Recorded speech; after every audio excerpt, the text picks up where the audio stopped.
magaalada Hargeysa waxaa lagu soo bandhigay buug qoray rugcadaas saxaafadeed Axmed Siciid Cige kaas oo ka qoray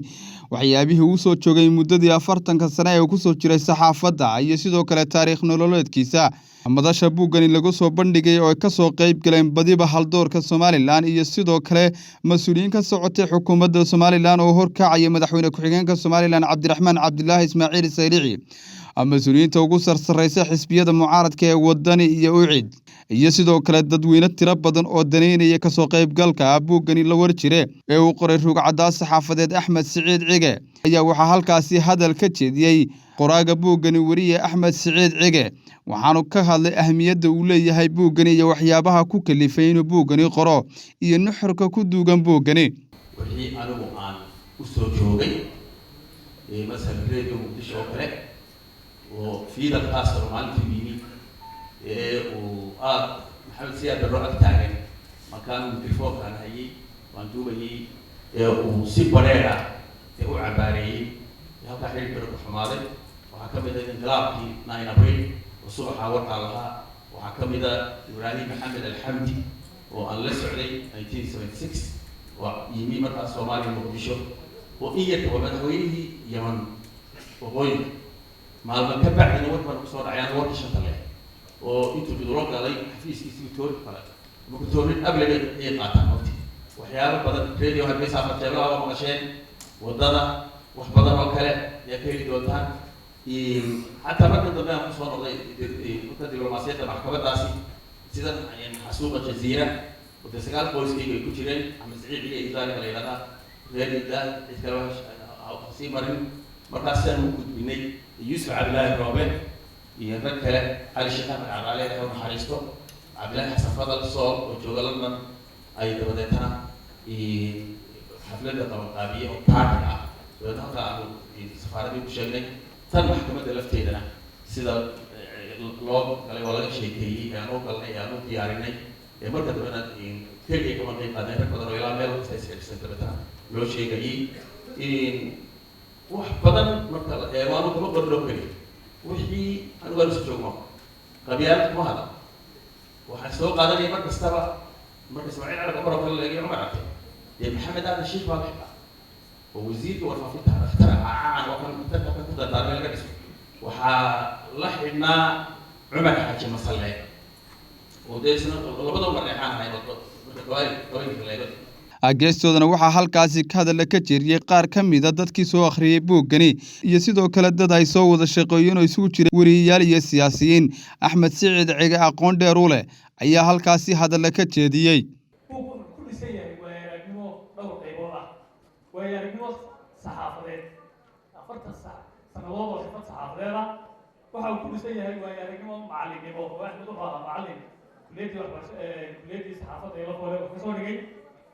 waxa uu ku dhisay yahay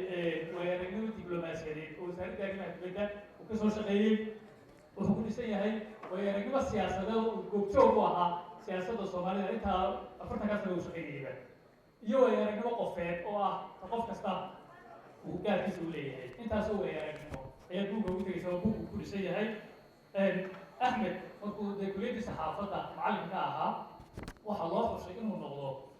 صحفي أموري وجهري فريق الأخرى تلفزيون في سوماليا وقتها. أحمد وحنا نقضي. ولي وجهري الصومالية تي في صوماليا لا ذكر الله يكون يسقال قبل يصير حسدت.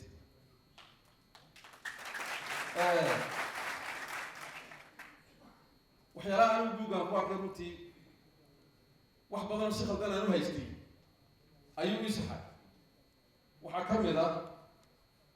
wadada dheer ee beledweyne iyo burco oo 967 kiiloomitir ah oo aniga iyo da'deedii iyo wixii ka yaray oo haysteen inuu kacaankii sabab u ahaa buugga waxay ka soo baxay 1968 maxamed xaaji baarciga inuu shilaa la saxday wadada kacaankiina uu fuliyay uu ku soo beermay waqtigu fulayay marka waa taariikh si qaldan intii loo haystay taasina ay isagoo aan ahayn wariye BBC da markii dambena 99 waqti aan ku qiyaasayo ayuu noqday wariye BBC da barashada ka sokow maray kulano badan iyo waraysiyo iyo dhacdooyin la xiriira oo aan ka mid ahay runtii axmed wuxuu ahaa wariye qiimo leh wariyahana waxaa ugu muhiimsan 3 xisbood inuu yeesho dhexdhexaad inuu yahay inuu hufnaan leeyahay iyo inuu geesinimo leeyahay shaqada mihnada saxaafaddu waa shaqo adag oo lagu dhinto xabsi loo galo waa shaqo khamaar waxaan qarayaa axmed inuu khasladahaas dhammaantood lahaa doodii uu naga qaadayay 3 musharax xilligii doorashada sida ardayda loo maamulayay iyo brotocoolka lagu maamulayay wuxuu ahaa brotocoolka loogu talagalay in diblomaasiyadda lagu maamulo axmed wax badan uu ku qoray buugiisa laakiin waxaa is leeyahay cutubyo ka mid ah horaan u akhristay waxaa ka mid a cutubkaan hore u akhristay maxkamaddii la saarayay ismaaciil cali bokor iyo cumar cabdi qaalib iyo raggii kale siyaasiyiinta ahaa xilligaa wasaaradda arrimaha dibadda wada joognay markaa wuxuu maxkamadda ka soo dhagaysto anigu habeenkii baan dhagaysan jiray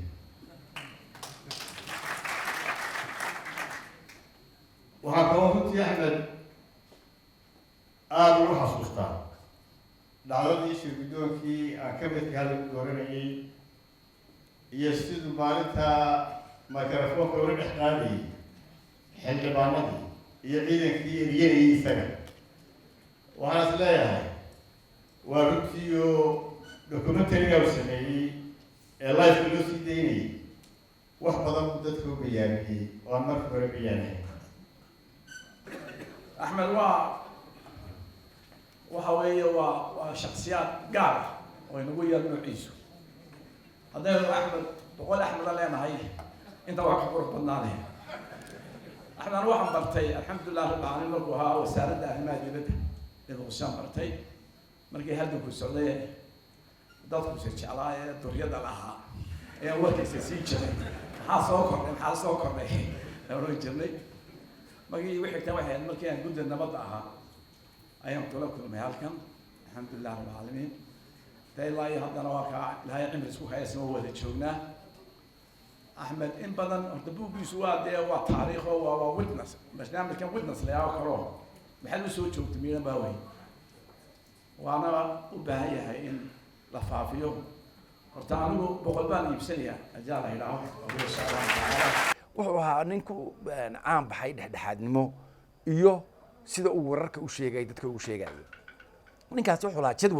jadwal ah 9 habeenimo marka halka uu ka tago meeshu jooga meel kasta ka jooga magaalada